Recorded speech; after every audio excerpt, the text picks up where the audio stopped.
Еркекке диван, бір жұмысқа киіп баратын джинсы мен футболкасы, и ішетін тамағы болса, ол диванда жатып, жұмысына барып келіп жүре береді. Материалдық дүниелер, әдемі перде, үйге бір жиһаз алу, қыдыру дегенде көбінесе әйел адам өте қатты, біз өз материалдық дүниеге қатты қызығамыз. Сол үшін еркек адам не үшін жұмыс істейтінін түсіну керек. Оны қалай түсіндіреміз? Әйел адамның потребности көп болу керек. Өйткені әйел адам өзінің потребностін өзі жаба беретін болса, еркек адам түсінбейді, не үшін ақша табу керек. И бар ғой үйде нан, жеп жатырмыз ғой. Телевизорым бар көретін, диваным бар ұйықтайтын, не үшін мен жұмыс істеу керекпін? То есть шабыттанды. Еркек адамдарда эмоция болмайды. Біз әйелдер өте қатты эмоциональныймыз. Еркек адам өзінде жоқ эмоцияны әйелден іздейді. Егер үйге мысалы таксист болсын, азғандай бір табысы бар, сол табысты алып келген кезде әйел күштілеп эмоция беретін болса, еркек адам тағы тапқысы келеді. Бұл енді табиғатымыз. Осы жерде хейтерлар айтады, сонда немене ол еркек өзі тұрмай ма, өзі жұмыс жасамай ма деп. Бірақ бұл жерде қанағаттанбай тұрған кім? Сен ғой. Демек сен өзгеру керексің. Еркек қанағаттанып тұр, ол не үшін өзгеру керек? Өзгеру деген ой жоқ қой. Не үшін өзгеру керек деген? Не үшін өзгеру керек? Сол үшін ол түсіну керек, не үшін өзгеру. Потому что мен деп байқаймын да, кейде еркек адам 10 000 теңге алып келсе, осы ақпа. Бұл жетпейді, көбірек табу керек. Уже еркекті оң жырғасы түседі, мен таба алмаймын, мен неудачникпін, мен тапқаным жетпейді. Қойшы одан да диванда жата берейін. Сен бар да жүр базарға барып тауып кел, сен күштірек табасың ғой деген пайда болады. Еркек адам 10 000 теңге тауып келін, сен 10 000 теңге магазинге барып бірдеңе сатып аласың. Сол сатып алған затыңа қуанып, вау деш, еркек тағы да 10 000 теңге тауып келгісі келеді. Өйткені еркектің табиғаты сондай, оның психикасында эмоция жоқ болғанда эмоцияны сен арқылы алу керек. Мейлі 1000 теңге, 2000 теңге, яғни табысын айы, вау, күшті, керемет деген сайын ол отбасына тапқысы келеді. Неге еркектер любовницаға жүгіріп кетеді? Өйткені любовницасы қалай қарсылады? Деп қарсылады да, оны тапқаны, вау, күшті, давай киноға барамыз. Яғни ол жаққа барғанда эмоция алады. Әйеліне барса үйде, қашан келсін, қайда жүрсің, не істеп жатсың, қанша таптың, айлығың қайда? То есть контроль мамасын көреді да ана жерде. И көп әйел мамасы болып кетеді, сөйтіп жауапкершілікті өзінің алып мойнына алып алады. Сол соңында выгорать етеді, сөйтеді да, мен үйдің еркегі де мен, әйел де мен деп энергиясы жоқ болып таусылып жүретін сол себепті. Әрине бұны бізге отбасымызда үйретпейді, көбінесе біздің рөлдеріміз ауысып кеткен. Мысалы, қыз балаларды оқытады, осы қыз бала ертең күйеуге шыққанда аш қалмасын, әйтеуір мамандығы бар деп. Еркек балалар қара жұмыс істесе де, әйтеуір күнің өреді дейді. И уже бала қызды айтады, мен уже ақша табамын, значит мен оқыдым, мен арғай дамуым керек, оқуым керек. Еркек балада ондай жоқ. Бір әйтеуір бірдеңе табам ғой. Күнделікті нан тапсам болды ғой деген. Сол изначально әке-шешеміздің, енді оларды кінәлі емес, сондай бір аумалы төкпелі замандар болды. Бірақ біз әркім өзінің табиғатымен жүру керек та. Мына сексология деген ғылым бар ғой. Көбісі сексология сондай сендер жатуды үйретесіңдер ма дейді. Өте негативно қарайды ғой, ұятсыздар. Негізі сексология деген ол жатуды үйрететін ғылым емес. Секс деген ол біздің бәрімізде загранпаспорт бар. Бәрімізде секс деген сөз жазылып тұр. Мейл немесе фемейл деп тұр. Не әйелсің, не еркексің. Демек, сексология бұл сенің жынысыңа сәйкес, өзің табиғатыңа сәйкес өмір сүруді және противоположный пол, соның психологиясын түсінуді үйрететін ғылым. Өйткені біз әйелдер өзінің призмасымен қарайды еркекке, еркек өзінің призмасымен қарайды. Сол кезде екеуі бірін-бір түсінбейді. Өйткені біздің полушарияларымызда, миымыздағы әртүрлі жұмыс жасайды, әлемді қабылдауымызда әртүрлі. Неге түсінбейсің деген сөз дұрыс емес қой. Мысалы, неге түсінбейсің деген кезде еркектің даже әлемді көруі басқаша. Мысалы, еркек фокус қойған кезде бір затқа фокус қояды. Ал әйел адам ол көп нәрсені көріп тұрады. Мысалы, еркектің нәскиім қайда дейді, міне тұр деп әйел келеді тауып береді. Сонда көзінің алдына тұрған, холодильникте тамақ жоқ қой, қаяқта дейді, міне тұр деп тауып береді да әйел адам. Еркектің зейіні бір нәрсеге ғана қойылады. Мысалы, әйел адам күйеуіңізге сен аптекаға бар, дәрі ал, сосын магазинге барып продукт ал, сосын садиктен баланы ал дейш, бір нәрсені ұмытып кетеді ол. То есть аптекадан бір затты ұмытып кетеді, магазиннен бір затты алуды ұмытып кетеді, или баланы садиктен алуды ұмытып кетеді. Сосын әйелде, мен күнде істеп жүрмін ғой сол тірлікті, сен неге соны істемедің, бір-ақ рет тапсырдым деп ренжиді. Сосын күйеуіне деп айтады, миымды қатырмашы дейді. Расымен оның миы қатып кетеді. Еркекті басқару үшін оған бір задача беру керек, ол однозадачный. Әйел, сондай табиғатымыз сондай, многофункциональный емес. То есть көп нәрсені бір моментте жасай аламыз. баланы да туа аламыз, жұмысты да істей аламыз. Бірақ бір әйелді көрдіңіз ба? Физикадан ат әлемге әйгілі. Ракета ұшырып жатқан, айфон ойлап тауып жатқан кімдер әлемде? Еркектер. Әйел жоқ қой. Біз көп нәрсені бір моментте істей аламыз, бірақ прям күшті қылып байыбына до конца жеткізетін бұл еркектер. Мойындауымыз керек. Өйткені олар бір нәрсеге фокус қояды и до конца жеткізеді. Біз фокусымыз шаршап кетеді ғой. Енді Аллах тағала сондай әртүрлі қылып жаратқан. Өйткені біз баланы да қарау керекпіз, күйеудің де бабын табу керекпіз, өзімізді әйел екенімізді де өзіміздің профессионал тұрғыдан да реализовать етуіміз керек. Енді бұндай осындай бір нюанстар түсінген кезде еркек пен әйел түсінеді. Мысалы, күйеуіңді басқару үшін сен бірінші айтасың. Сен бірінші қазір шыққан кезде, жұмыстан келе жатқанда, магазинге кір, сосын маған звонда. Мен саған список жазып жіберемін. Ол соны істейді ғой. Сосын екінші тапсырманы бересің. Енді қазір шықты, аптекаға кіріп, мына дәріні аласың. Ол соны істейді ғой. Одан кейін енді баланы барды, садиктен ал. То есть бір задача бересің, ол күштілеп орындап береді. Ал әйел адам ол многозадачный, бәрін орындай алады. Осындай бір біздің психологиялық нюанстарымыз түсінген кезде өмір сүру оңай, бір-бірімізді түсіну де оңай. Әйел адамға көбінесе құлағымен жақсы көреді, еркектерге айтам. Тамақ ұнамай тұрса да тамағын керемет дәмді болыпты деші, 10 рет пісіре береді ол тамақты. Сөйтеді, действительно сенің айтқаныңдай тамағы керемет дәмді болады. Окей. Мен құрбым айтып еді. Мен осы ер адамдардың психологиясын зерттегелі өмірім жеңілдеді деп ше. Вот. Әйел мен еркек біз өзіміздің призмамызбен қараймыз ғой. Иә. Ол әркімнің призмасы әртүрлі. Мысалы, бір ручкаға былай көлденеңнен қарасаң ручка, мына жағынан қарасаң нүкте болып көрініп тұрады ғой. Екеуінікі де шындық. Сол үшін әйел мен еркек бір-бірінсіз өмір сүре алмайды. Бірақ өмір бақи екеуінің басы піспей ұрсысып жүреді, конфликтте жүреді. Ол нормально. Ол нормально. Жақсы. Жалпы психосоматикада мынандай нәрсе бар ғой. Әйел адамдардың гинекологиялық проблемасы ер адамның қарым-қатынасына тікелей байланысты. То есть ер адаммен қарым-қатынасына тікелей байланысты. Гинеколог ретінде не дейсіз? Бұл жерде келісуге де болады, келіспеуге де болады. Бастапқы мысалы, допустим, бір әйел бар, күйеуімен конфликтте өмір сүреді, ода бүткіл гинекологиялық ауру бар. Бір әйел бар, күйеуімен конфликтте, бірақ ешқандай гинекологиялық ауру жоқ. Неге? Әйелдің өзімен қарым-қатынасы ғой бұл жердегі ең басты мәселе. Егер әйел күйеуіне қатты байланып, соның ұрыс керісін әрбір нәрсеге қатты мән беретін болса, мысалы, күйеуінің әрбір сөзі, оның изменасы соған қатты мән беріп, бүткіл өзінің өмірін соған байлап тастайтын болса, ол действительно гормонал өзгерістер болады, стресске кіреді, депрессияға кіреді, ерте ма кеш па ол миома, киста, эндометриоз қалып келеді. Ал бір әйел бар, ол өзімен жұмыс жасайды. То есть күйеу бәрі бөтен адам. Біреудің ойына байланбаған адамдар да. Даже күйеумен ажырасып кетсе де, даже конфликт болса да, ол ауырмайды. Өйткені өзінің құндылығы өзінде. Демек, мен айтатын едім блогымда үнемі тұрмысқа шықпай тұрған қыздар негізі психологтың бір рет терапиясына бару керек деп ше. Жалпы мен ойлаймын, бізде ажырасудан біз дүниежүзі бойынша екінші орындамыз ғой. Иә. Соны азайту үшін үйленбей тұрып, еркекте, әйелде сексологтан, гинекологтан, урологтан, психологтан бір сабақ өту керек. Жалпы бұл шетелдерде практикада бар. Екеуі, мысалы, өмірде біз қалай жүріп жүрген кезде тек қана жақсы жағымызды көрсетеміз ғой. Қыз әдемі болып киініп шығады, деп майысып тұрады.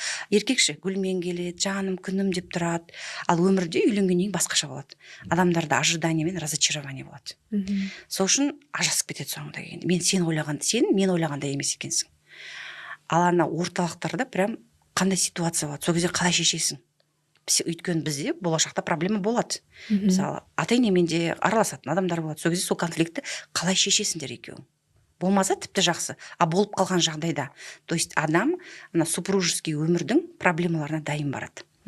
Одан кейін көп адам, әсіресе қыз балалар, бұрын жыныстық қатынаста болмаған, ойлайды бір свадьбаның әдемі ақ көйлек киіп тұрған жермен бітеді оның фантазиясы. Бірақ жұмбайлық өмір, түнгі өмір, еркек пен әйелдің арасындағы ара қатынас, ол жайында білім жоқ. Қазір өкінішке қарай маған аптасына 1-2 қыз вагинизм деген аурумен хабарласады. Вагинизм деген мүлдем жыныстық қатынасқа түсе алмайтын әйелдер. Күйеулері әйтеуір қолымен үйкелеп бітіріп жүреді, енді ұлы сөзде ұят жоқ. Мысалы, ең көп бірге тұрып, бірақ жыныстық қатынасқа түспеген супружеский пара 19 жыл бірге тұрған. Әйел уже 40-тан асып кеткен. Біз емдедік, енді мен туаламын ба, туалмаймын ба деген сұрақпен кетті өкінішке қарай да. Қанша жылдан бері емін таппаған. Одан кейін 12 жыл. Өкінішке қарай олар әйел жүкті болды, вагинизм біз шешіп бердік. 12 жыл жыныстық қатынасқа түспеген екеу. То есть әлі қызды алынбаған деп айтамыз ғой. Одан кейін екеу ана әйел жүкті болды, бірақ ажырасып кетті. Өйткені 12 жылдан бері күйеуінде, оказывается, екінші отбасы бар екен. Екінші жағындағы любовница әйел жыныстық қатынасқа түспейтін болған үшін шыдап отыра берген. Кейін ана әйел жүкті болған кезде уже бар екенін білдіріп, екеуі ажырасты өкінішке қарай. 12 жыл енді. Одан кейін көбінесе бізге 1-2 жыл болған кезде хабарласады. Біз 1 жыл болды үйленгенімізге, 2 жыл болды деп. Осының барлығы, мен ойлаймын, кішкентай қыз баланың анау жыныстық қатынастан қорқып қалуы. Детский травмалар, олар өздері білмейді сондай болатын. Тек вот айтады, бәрі жақсы, құшақтасамыз, сүйсеміз. Именно моментке келген кезде болды. Мен жиылып қалам. Өзімді ештеңе істей алмаймын. И біз осыны Инстаграмда басқа жерге салған кезде көп адам айтады, сонда күйеуі неге қарап жүр оның? Қалай ол шын мүмкін емес деп. Күйеу, ол жерде күйеуге дым байланысты емес. Ол жерде физиологиялық тұрғыдан жыныстық қатынас мүмкін емес. Жақсы, осы сөзіңізге байланысты бір сұрақ қойын. Жаңа айттыңыз ғой, травмалар болуы мүмкін кішкентай кезінде деп ше. Қазір бізде Threads'та өте қатты бір резонансный тема болып жатыр. Әр қазақтың қызы, әр 3 қыздың екеуі домогательство көрген дейді. Енді сіз гинеколог ретінде осыны қалай ойлайсыз?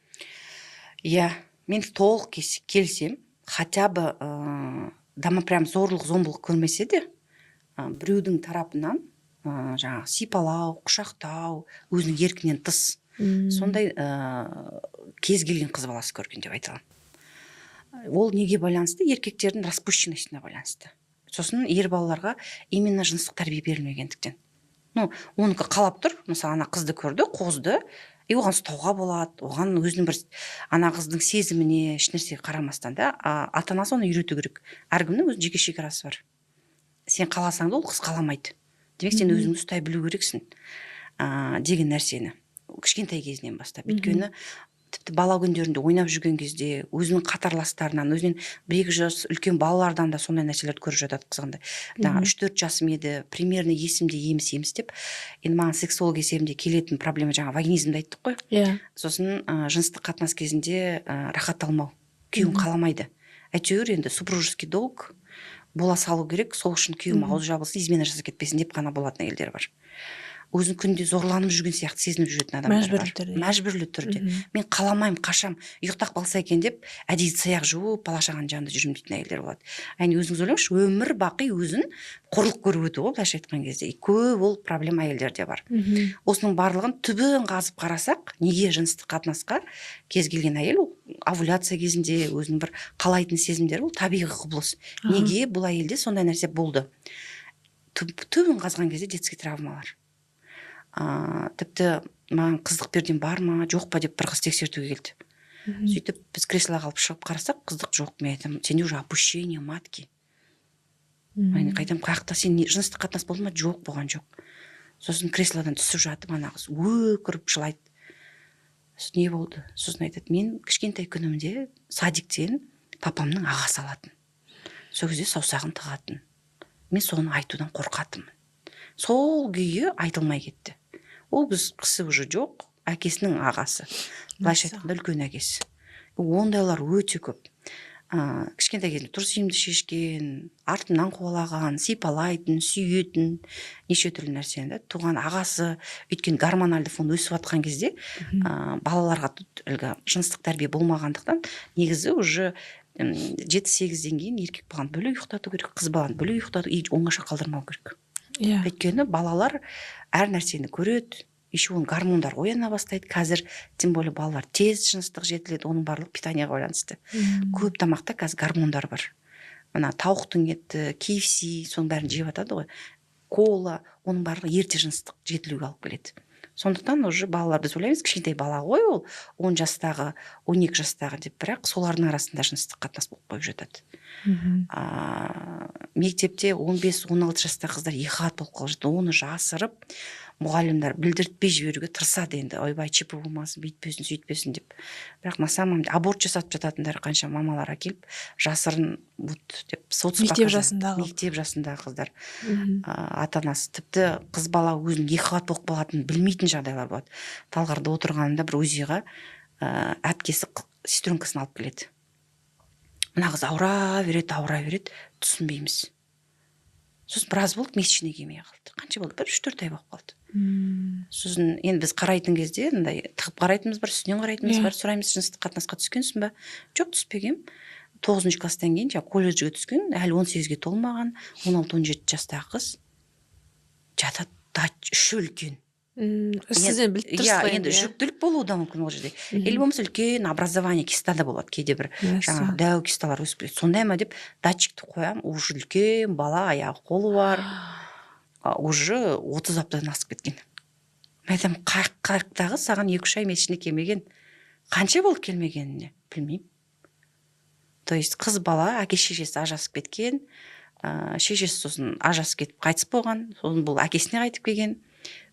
Әкесінің екінші отбасы бар, ол жерде жаңағы өгей шешесі жақтырмайды, бұл ары бері әркімнің үйінде жүреді. То есть ешқандай кімнен болғанын да білмейді. То есть ана жігіт пе екен, мына жігіт пе екен, есімде жоқ. Бұндай жағдайда бізде Алматыда, үлкен қалаларда кризистік орталықтар бар. Мысалы ондай жағдайда 30 аптадан асып кеткен, аборт жасап беріңізші дейді. Мен айтамын, біріншіден мен аборт жасамаймын, Құдайға шүкір. Абортпен мүлдем айналыспаймын. Екіншіден уже срок үлкен. Сіз басқаға барсаңыз да, сіз ертең мына қыз жатырсыз қалуы мүмкін. Сосын лучше сондай енді бұны қалай тудырамыз? Әкесі білсе өлтіреді бұл қызды. Айтамын, біріншіден өлтіруге құқы жоқ. Екіншіден кризистік орталықтар бар. Ешкімге айтпай, сол кризистің бұған дейін оны ешкім іздеген жоқ, ешкімге керек болған жоқ. Сондай кризистік орталыққа барып, босанып, бала 1 жасқа келгенге дейін сол жерде тұруына болады. То есть адамды өлтіріп, қыздың денсаулығына, ол 30 апта деген үлкен уже бала ғой, кәдімгі адам. Өлтіруге. Сондықтан бұның барлығы не? Жыныстық сауатсыздықтан. Кішкентай балаларда қорғаныс рефлексі жоқ. Оған үлкен адам авторитет. Сондықтан кейде үлкен адам, сосын олар ұялады. Олар білет интуитивно, что дұрыс емес нәрсе жасалып жатыр. Бірақ қорқуының әсерінен айтпай қалып қояды ата-анасына. Әсіресе ата-анасымен ашық сөйлеспейтін балалар. Және педофилдер олар балаларды таңдайды, мамасы папасын айтпайды. Ол интуитивті тұрғаннан, ол бүйтіп сараптап отырмайды. Ал енді қақшаңдап тұрған, жалмаңдап тұрған, мамасы мен папасының поддержкасын сезіп жүрген балалар, олар көбінесе педофилдердің құрбаны болмайды. Педофилдердің құрбаны сондай ақырын, ешкім ештеңе айтпайтын, немесе қорғаны жоқ, панасы жоқ балалар. Көмпіс балалар. Сол үшін балаларды баса беруге болмайды. Керісінше көп сөйлесу керек олармен. Любой момент мен сені қорғаймын. Кез келген нәрсе. Сосын мамаң, папаң айтпай-ақ қой деген нәрсе, кім айтса да ол дұрыс емес. Ол адам өте қауіпті деген нәрсені баланың миына сіңіру керек. Сосын кез келген ата-ана қыз баласында, қазір ұл баласында біреудің үйіне тастап кетуге, мен жаңа әке-шешемнің үйі еді, жаңа ағамның үйі еді, ешкімге тастауға болмайды. Сосын үйіне тоже ересек, подросток, ересек, еркек адамдарды қоймау керек. Әсіресе екінші рет тұрмыс құрады, сол кезде негізі үйде скрытый камераны қойған дұрыс деп ойлаймын. Өйткені даже өзінің әкесімен үйде, любой үйде қазір скрытый камера болу керек. Бала шағаңа жаның ашитын болса, анда-санда қарап тұру керек. Тексеріліп тұру керек. Ол біздің балаларымыздың қауіпсіздігі үшін жасалынатын дүние. Ешқандай жаңа атасы, әжесі, племяннигім еді деген нәрсеге сенбеу керек. Баланы ешкіммен қалдырма оңаша, және балаға өзін қорғай білу. Тұра тұрыңыз, маған ұнап тұрған жоқ. Сіз неге мені жерімді ұстайсыз? Ол мен жеке жерім, ол мен жеке шәкәрім. Мамама айтам, папама айтам, сосын сөйлесеміз. То есть уже педофил басында ол бірден алып зорламайды, баланы сүйіп, тартып, және педофилдердің көбіне құрбаны, енді әрине көшеде зорлап кететіндер де болады, бірақ көбінесе жақын адамдар. Айтады, жақын адамдар. Әжемнің інісі еді, папамның туысқаны еді, двоюродный братым еді деген өзінің жақын күнделікті араласып жүрген адамдар. Жау алыстан келмейді көбіне.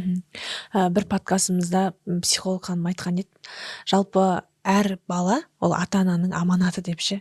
Ол менің туғаным еді, туысым еді деп емес, балаға аманат деп қарасаң, үйіңе бөтен еркектер жолатпа деп. Ол да дұрыс деп ойлаймын. Бала бізге берілген аманат, және бізге ұстаз ғой негізі. Біз сол балаларымыз арқылы саналамыз. Қандай адам екеніміз біздің балаларымыздан көрінеді. Жақсы, жаңа сіз айттыңыз ғой, ажырасу бойынша. Енді бала темасын біз көп аштық, енді бұл жерде де ашылды деп ойлаймын. Сіз айттыңыз ғой, ажырасу бойынша Қазақстан 2-ші орында деп. Енді сексологиядан бөлек бізде қандай проблемалар бар? Сізге келетін как психолог ретінде, как гинеколог ретінде? Біріншіден, бізде енді ажырасудың кезеңдері бар. Мысалы, үйленгеннен кейін көбінесе тез ажырасып кетуге туған туыс кінәлі. Қанша уақыт аралығында болады әдетте? Мысалы 1 жылдың ішінде жаңадан үйленді, тіпті 1 ай 2 айдан кейін 6 айдан кейін ажырасып кететін жағдайлар. Бұл жаңағы екеуінің біріншіден сәйкес келмеуі, екеуі бірін-бірі толық танымауы. То есть үйленгеннен кейін разочарование болады. Сол үшін адамның құндылықтарын, екеуіңнің мысалы өмір сүрген кезде құндылықтарың бір болатын болса, бірдей бір бағытқа қарайсыңдар. Адамдар бір-біріне қарап емес, бір бағытқа қарап жылжиды. Сол үшін неге қызығады, ол қандай адам, әбден жақсылап танып біліп алу керек. Сосын қыздарға айтам, күйеуге шығардың алдында әдейіге кризисный ситуация создавать ет. Қиындық жағдай. Бүйтіп қалды, сөйтіп қалды. Ана еркектің реакциясына қара. Ашулана ма, жоқ ол проблеманы шешуге тырыса ма, жоқ түсінуге тырыса ма, жоқ агрессия таныта ма, қалай өзін қиын жағдайда ұстайды. Сол нәрсеге қарау керек, сынау керек. Әлгі мінез сәйкес келу керек қой, былайша айтқан кезде.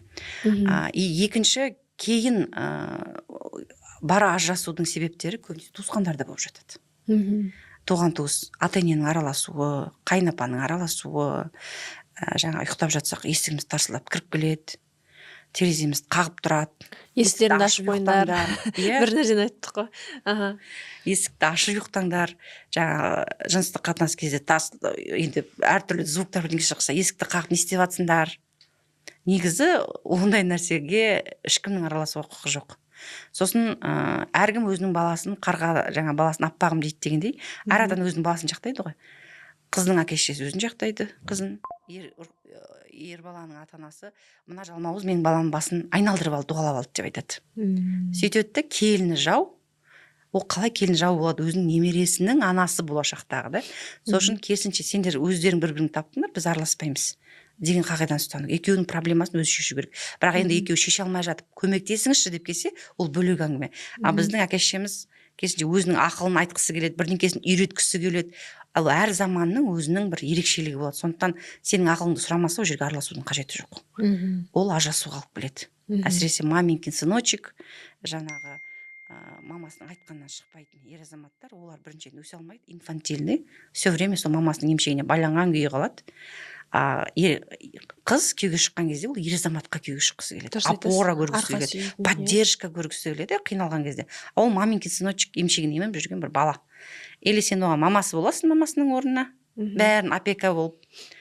Или болмаса қыздар алады да ажырасып кетеді. Вот осындай мәселе. Сосын енді бытовой деп мен қазір айта алмаймын. Мысалы, бұрын ойбай жоқтықтан деп айтып жатады ғой. Қазір ол проблема жоқ. Негізі қазір мен ойлаймын, қыздардың бәрі ақша табады енді. Декретте отырып, кәдімгі уақытша болмаса, енді ер адамдардан көп таппаса аз табады деп айта алмаймын. Бұрынғы заманда біздің аналарымыз жоқтықтан ажырасып кеттік. Анау болмады, мынау болмады. Күнін көре алмай жатыр. Күнін көре алмай жатыр деп. Қазір ондай проблема жоқ. Қазір бізде керісінше. Сосын тағы ең көп себептің бірі бұл измена. Вот осы измена тақырыбы не только еркектердің изменасы. Изменаны әйелдер де көп жасайды. Сондықтан измена тақырып. Бірақ әйелдер измена жасаған кезде әйелдер грамотно жасайды, білдіртпей жасайды. Ол көбінесе ажырасуға алып келмейді. Мәссаған. Және бір таңғаларлығы, өзім қатты таңғалдым. Тіпті күйеуі біліп қойған күннің өзінде күйеулері ажырасуға ұмтылмайды. Әйелінің измена жасаған біліп, кешіріп жүретін еркектер де болады екен. Менің ойымда, мысалы, ол керісінше болатын. Ал қазір байқасам, ал енді керісінше еркек измена жасаған кезде оған көніп жүретін әйел де бар. Кешіре алатын бар, кешіре алмайтыны бар. Ажырасуға ерте ме, кеш пе бәрі алып келіп жатады. Одан кейін бір 10 жыл, 20 жылдың кризистері болады. 10 жыл отастық, 20 жыл отастық дейді. Ол кезде психологиялық проблема ғой. Еркек пен әйел бір-бірін туысқан болып кетеді. То есть олардың арасында андай бір сексуальный влечение дейді ғой. Еркек пен әйелдің арасындағы влечение жоқ. Еркек қозбайды, әйел уже қанағаттанбайды, сосын екеуі ажырасады. Әйелдің 40-тан асқаннан кейін екінші дыханиясы, айтамыз 45 баба ягодка опять деп айтады орыстар. 40-тан асқаннан кейін әйелдің бір қылшылдайтын жасы келеді. Сол кезде еркекті керісінше сөне бастайды. Бұрын құтырып, жаңағы 2-3 қатын алам деген еркектер енді денсаулықтары нашарлай бастайды. Сол кезде конфликт пайда болады. Әйел уже реализованный болады. Жаңағы өзіне жас молодой любовниктар тауып алады, немесе еркектер өздеріне жас қыздар тауып алады, уже қалталы, ақшасы бар, машинасы бар еркек болады. Сол кезде жас қыздармен жүріп измена жасап бастайды. Вот осындай бір орта жастың кризисі бар. Сондай кезде мен айтамын, еркек пен әйел отношениясын сақтап қалу үшін бір-біріне туысқан болуды доғару керек. Күйеуіңе мама болуды, брат пен сестра болуды сондай отношенияға айналып кетпеу керек. Осы жерде ескерте кетейін. Жанна ханым 20 жылдық тәжірибесі бар гинеколог, психолог, сексолог. Біз жай ғана ешқандай тәжірибесі жоқ адамды алып келген жоқпыз. Осыны ескертіп қояйық арасында. Өйткені бізде подкасттарда адамдар бар ғой, осылар отырып алып сөйлей береді деген сияқты, сондай болмас үшін. Бізде енді діни көзқараспен қарасақ айтады, 2 рет көріп үйлену керек. 2 рет көріп қол ұстаспайсың, көрмейсің, көп сөйлеспейсің, 2 рет көресің, үшіншісінде үйлену керек дейді да. Енді қазір мені таспен атуы мүмкін көріп отырған адамдар, бірақ менің өзімнің айналамда осы қыздар бар, 2 рет көріп тұрмысқа шығып, бірақ соңында ажырасып кетіп жатқан. Жалпы сіздің көзқарасыңыз қандай осы түсінікке? Енді әр заманның өзінің бір ерекшелігі бар. Мысалы, бұрын 2 рет көріп 3-ші рет үйленетін жағдайда оларды кім таныстырды? Көбінесе жақындары, ата-анасы. Олар көшеде жүріп танысқан жоқ қой. Яғни ата-анасы, туған туысы ол қызға жақсы пара іздейді. Ол баланың отбасын біледі, ол баланың қайда оқығанын, немен айналысатынын, мінезін бәрін сараптайды. Дін бойынша солай. Мысалы, еркек үйдің әкесі немесе ағасы қарындасын жақсы күйеу беріп үйлендіру керек. Күйеу тұрмысқа беру керек, міндет дін бойынша. Сондықтан ағасы ол жаман бір игроманға, наркоманға бере салмайды ғой. Оны зерттейді. Маған осы жерде өзбек халқының бір даналығы қатты ұнайды. Өзбектер өзі айттырып үйлендіреді көбінесе. Мысалы, ананың қызы мынаның ұлы жақсы деп айттырып үйлендіріп жатады. Сондай кезде мысалы немесе еркек бір қызды таңдады делік. Сол кезде соның көршісінен барып, мен құдай қонақпын деп кіріп барып, осы үйдің мына сіздің көршіңіз, қоңсыңыз деп айтады ғой. Осындай, соның баласына қызымды берейін деп жатырмын. Осы семья туралы маған айтып түгелді ғой. Күйеуі ана әке-шешесінің көзінше оны адам көрмейді дейді. Ана еркек сияқты жүреді да, мен еркекпін, сен әйелсің деген сияқты боқтап сөйлеп, төсекте спальняға кіргеннен кейін нормально кәдімгі басқа адам ба? Жаным, күнім дейді да, ана әке-шешесінің көзінше. Өйткені шешесі сен подкаблук болып кетпеу керексің, қатының сөзін сөйлеп кетпеу керексің. Бір жақсы сөз айтып қалса, немене сен қатыныңа жағымпазданып қапсың. Емшек берген ары жат, көт берген бері жат деген сияқты нәрселерді айтып, баласын қайрайтын болған.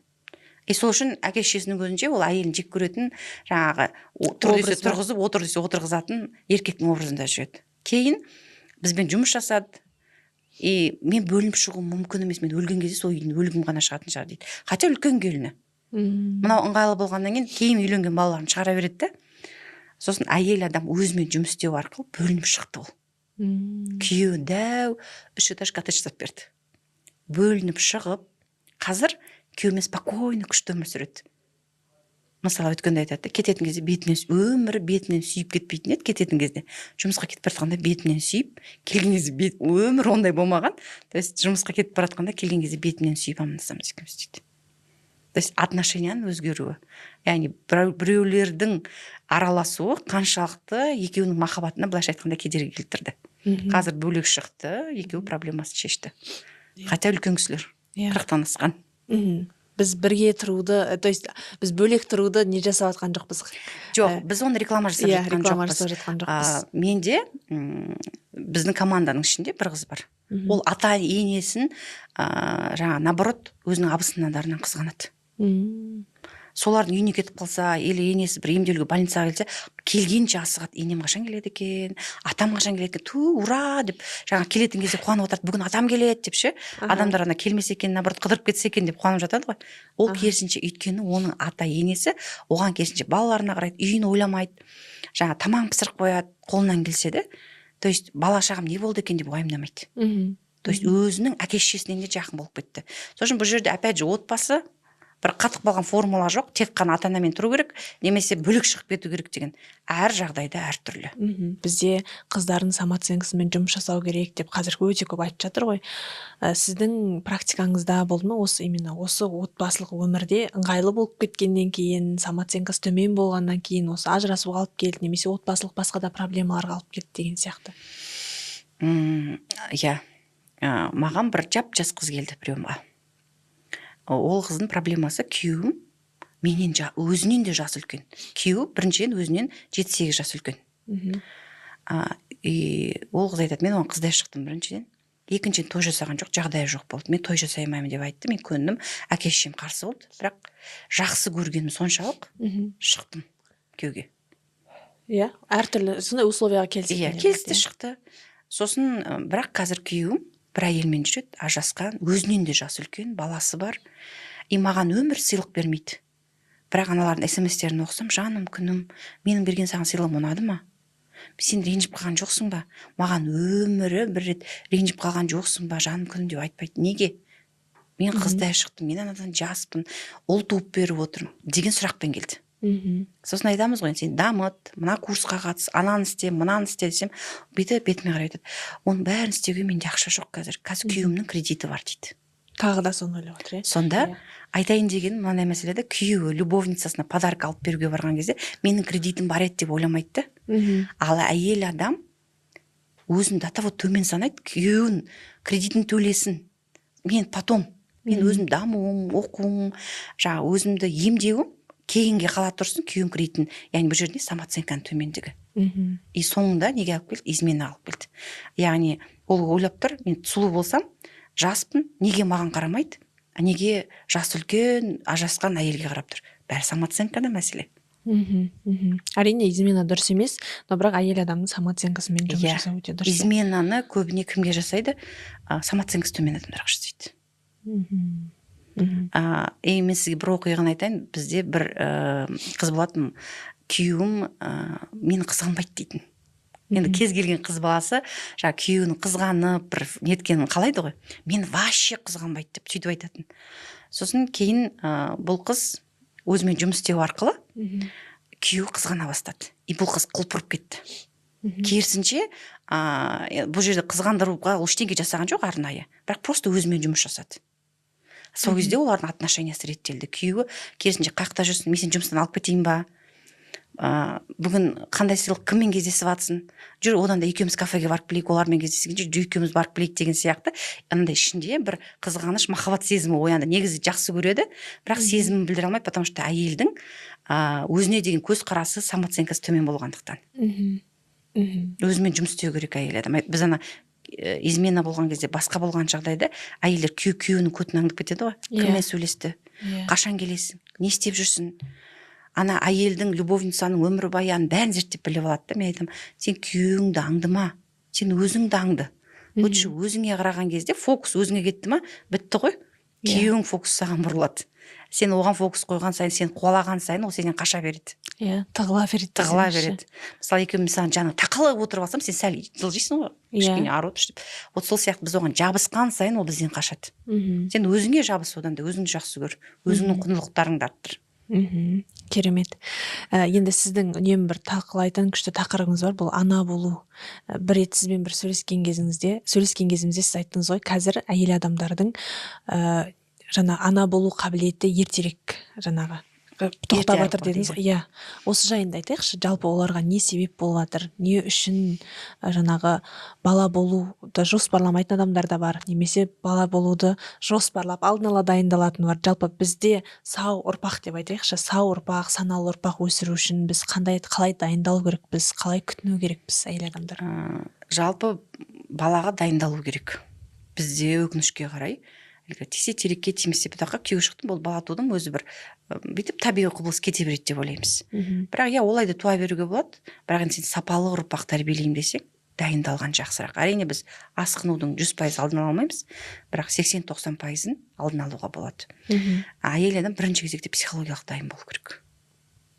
Послеродовой депрессия болып кетпеу үшін. Ол қандай дайындық? Ол әйел адам біріншіден бала туған кезде көп нәрседен бас тартатынын түсіну керек. И ол андай таразыға салған кезде ең күшті нәрсені таңдап тұрғанын түсіну керек. Өйткені депрессияға қай кезде кіріп кетеді? Елдің бәрі дамып жатыр, мен қалып бара жатырмын. Ана декретте отырған адамдардың проблемасы сол үшін олар неше түрлі бизнес бастап, сондай істеп кетеді. Үйде отырса да неше түрлі курс оқып, керегі бар, керек емес. Ал сен на самом деле ең ешкім істей алмайтын нәрсені істеп жатсың. Сен өмірге адам алып келіп жатсың. Оны ешқандай еркек істей алмайды. Сен ол адамға, сен туған адамға сенен жақын адам жоқ. Сондықтан сен бар энергияңды беріп жатқаның, махаббатты істеп жатқаның, ол сенің болашаққа деген үлкен инвестиция. Одан артық нәрсе жоқ дегенді сен уже тумай жатып, бала жоспарламай жатып түсінуің керек. Сосын кейбір нәрсеге үлгере алмай жатсаң, ол нормально. Оған депрессияға кіріп стресске кірудің қажеті жоқ. Яғни психологиялық тұрғыдан бала тууға адам дайын болу керек. Түнімен ұйықтамау, баланың ауруы деген нәрселердің болатыны ол заңды құбылыс. Сондықтан сен жүйкең тозбау керек ол нәрселерге. Сосын жүйкесі тыныш әйел, тыныш жүйкесі тыныш бала туады. Қазір балалар нервный, психованный, агрессивный болатыны 9 ай бойы әйел адам құрсақта баланы тәрбиелейді. Тәрбие бізде құрсақтан басталады. Сондықтан әйел адам жүктілік кезінде жылап, нервный, депрессияда, агрессияда жүретін болса, балаға тікелей әсер етеді. Ол ертең бала ауру болып туады. Одан кейін денсаулық мәселесі. Ол прям алтын қағида. Дені сау әйел ғана дені сау бала туады. Өліп бара жатсаң да. Қазір әйелдер өзін андай бір герой санайды. Ой, үш баламды да анемиямен тудым деп. Иә. Мен айтамын, сен балаларыңды ауру болғаныңды білесің ба? Өзіңнің ұрпағыңа балта шауып жатқанын түсінесің ба? Анемияға негізі емдеп, ол тек қана анемия емес, тістің мәселесі, құлақтың мәселесі, көздің мәселесі, жүрек, бәрін бір профосмотрдан өткізу керек. Осы жерде біз бала жоспарлауды негізі еркектерден үйренуіміз керек. Еркектер жолға шығатын кезде, мысалы 9 сағат алыс жолға жүретін болса, машинесін обязательно СТО-ға кіргізіп, баллонын бәрін тексереді, жолда қалқамай. 9 сағат, иә. Ал біз 9 сағат емес, 9 күн емес, 9 апта емес, 9 ай бойылғы жүктілікке дайындықсыз барамыз. Содан кейін жүктілік кезінде біреудің кариес асқынады, ойбай тісім, сосын антибиотик ішемін бе, ішпеймін бе деп сұрайды. Мен айтамын, біз құдай емеспіз. Ол сенің антибиотик балаңа қалай әсер ететінін біз білмейміз. Жүктілік кезінде максимально без лекарств. Өйткені ешкім тәжірибеге мыңдаған әйелді алып алып, антибиотик беріп зерттеп көрейік деп ешкім зерттеген жоқ оны. Сонда сенің балаңа ол ертең құлағының естуіне, көзінің көруіне, басқа да жүрек ақауларын әкеле ме, әкелмей ме білмейміз. Бірақ беріп тісің іріңдеп жатса, ертең тісің іріңдеп шіріп өліп қалмас үшін беруге мәжбүр боламыз. Сол үшін бүйректің ауруы, жүректің ауруы, көп әйелдерде именно жүктілік кезінде бүйрегінің асқынуы шығады. Ойбай, мен жүрегімде ақау бар екен деп атады, білмеген ауруларында. Осыдан біраз жыл бұрын материнская смертность болды, жүкті әйел қайтыс болды. Алматыда ма? Иә, 18 жаста. Сонда алғашқы жүктілігі неден қайтыс болды деген кезде жүрегінде, оказывается, порок сердца бар екен. Жүрек ақауы бар екен. Өзі білмеген ба? Оны 18 жасқа дейін ешкім тексермеген, зерттемеген, білмеген. Жүктілік кезінде уже жүрегі сыр беріп, зерттеп бастағанын анықтаған. Жүктілікті үзуге кеңес берген, бірінші баласы бас тартқан, конечно, и әйел қайтыс болды. Аяғы ауыр болып қайтыс болды. Аяғы ауыр болып қайтыс болды. Сондықтан ондай нәрсе болмас үшін сен өзің ағзаңды толық тексертіп ал. Жаңағы 9 айлық жүктілікке дайындал. Бүйрегің, если ауру бар ма, лучше емдетіп ал. Иә. Мұрныңда проблема болуы мүмкін, өйткені жүктілік кезінде бізде жаңағы ауада, мұрында там перегородкада бірдеңе тоже емделіп ал. Тамағыңда ауру бар ма, оны емдетіп ал. Зобың бар ма, эндокринологқа барып, мен жүктілік жоспарлап жатырмын. Жүктілік кезінде қандай дәрі ішемін, қалай ішемін, не істеймін, емдеп ал. Өйткені жүкті емес кезде бізге емдеу оңай. А жүктілік кезде біз ойланып отырмыз, балаға қалай әсер етеді екен деп бізден сұрайды. Мен айтамын, ешқандай ғалым тәжірибе жүргізуге оның құқы да жоқ. Екі қабат әйелдерді алып, давайте біз сендерге мына дәріні беріп көрейік, и зерттейік деп, подопытный кролик деп. Сосын уже беруге тура келеді и қорқып отырасың. Сосын әйелдер жүктілікті жоспарлап жүрген кезде до рентген өтіп алу керек өкпесін. Өйткені көп әйелдер қорқып жүреді. Менің тәжірибемде өте көп болды. Рентгенге өтеді де, мен жүкті екенін білмей қалыппын. Оказывается, менде сон 4 апталық жүктілік екен. Енді бола ма, болмай ма, көреміз туған кезде. Өйткені облучение ғой рентген. Кітті өтіп қояды, білмей. Сондықтан жүктілікті сен уже жоспарламай тұрып өтіп ал, одан кейін өтпейсің, өйткені оның рентген болсын, флюора болсын 1 жылға жеткілікті.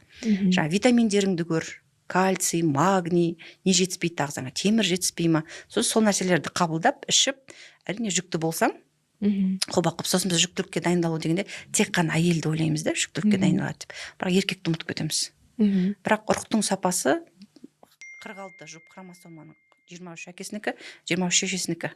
Демек, әкеміздің денсаулығы бізге әсер етеді. Бізде ойлайды ғана, әйел адам ғой баланы көтереді, соған жауапты. Әрине, жүктілік 9 ай нагрузка бізге түседі, бірақ ұрықтың сапасы күйеуімізге байланысты. Негізі осыны жүктілікті жоспарлап жүрген отбасы жіберу керек бір-біріне ше. Иә. Бізде гинекологтың осы 2 рет замеші болды бізде. Сосын толық тексерісін өткізген кезде бізге терапевт айтқан, сен өзің қалай тексерісін өткізесің, дәл солай сен күйеуің де тексерісін өткізу керек деп. Иә, өйткені ұрықтың сперма нашар болатын болса, ұрық сапасыз болады да, өзіне өзі өмір сүруге қабілетсіз екенін түсінеді да, и өмір ары қарай дамыту тоқтатады. Мысалы басы жоқ бала дамымай қалды, не істейді ол, басы жоқ, ары қарай уже табиғи сұрыпталу жүреді 12 аптаға дейін. Сол үшін вообще ВОЗ бойынша 12 аптаға дейінгі жүктіліктерді бізде угроза кезінде сақтауға тырысамыз ғой. Ол кісілер айтады, сақтамаңдар дейді. Ол табиғи сұрыпталу. Егер өмір сүруге қабілетті бала болса, ол қалады. Біз адамды өлтіру оңай емес қой. Әрине. Ол тырмысып болсын қалады. Ал өмір сүруге қабілетсіз бала болатын болса, ол түсіп кетеді дейді. Сол үшін не вмешивайтесь дейді. Табиғи сұрыпталуға араласпаңдар дейді.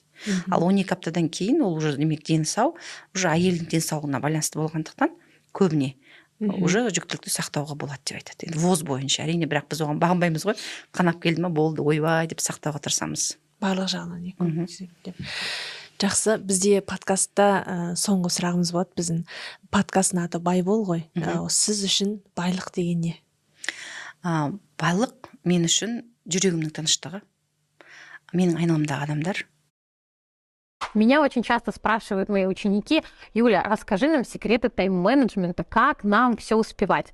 Я скажу очень просто: все успевать невозможно, но мне в свое время очень помог один классный совет. Когда вы составляете список своих дел и планируете свое время, напротив каждой задачи попробуйте проставить примерное время, которое она может у вас занять.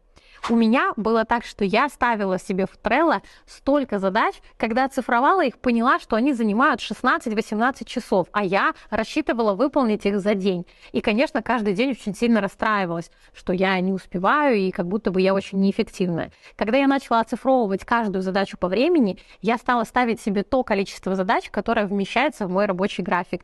И галочек напротив них стало намного больше. Пользуйтесь.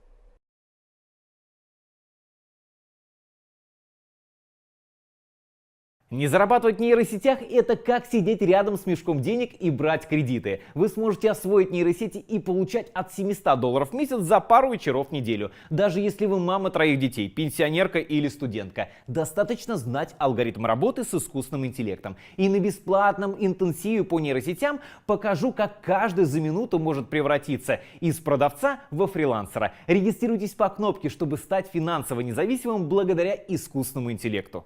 Уверен, вы уже слышали про нейросети или даже пробовали создавать пару прикольных картинок. Но нейросеть не просто игрушка. Вы сможете выполнять работу дизайнера, делать баннеры для сайтов, для социальных сетей, рисовать иллюстрации к книгам и делать 3D-модели, даже делать графику для мультиков и игр, стать маркетологом или копирайтером, писать рекламные тексты, делать анализ аудитории, составлять стратегии продвижения для бизнеса или переводить тексты с любого языка. Год назад я пролистал биржу удаленных заказов и проверил, смогут ли нейросети выполнить их все. Они справились на уровне профи. Тогда я понял, нейросети — это некий телепорт на удаленку для каждого человека. От водителя автобуса до пенсионера. Я тестировал все нейросети и выбрал лучшие.